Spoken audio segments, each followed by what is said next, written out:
నేను కూడా విలేజెస్లోకి నార్మల్గా వెళ్తూ ఉంటాను కదా, అక్కడ కూడా అంతే. ఒక కులం వారికంట ఒక వాటర్ ట్యాంక్ అంట, ఇంకొక కులం వారికి ఇంకో వాటర్ ట్యాంక్ అంట. ఇక్కడ వాటర్ అయిపోతే అక్కడ తెచ్చుకోవడానికి వీల్లేదంట. అంటే ఇంత మాదిరి జరుగుతుంది ఊర్లలో కూడా, పర్టికులర్గా కులాల గురించి కూడా. అంటే ఆల్రెడీ చెప్పానమ్మా, కుక్కలవి.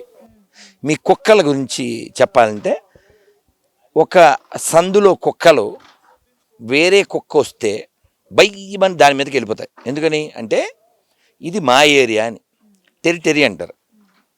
అవి వాటి మొత్తంతో ఇలా గీతకేస్తాయి. అందుకే కుక్కలు ఆ సందులో ఎంటర్ అయ్యే ముందు కుక్కలు కానీ పుళ్ళు కానీ స్మెల్ చూస్తాయి.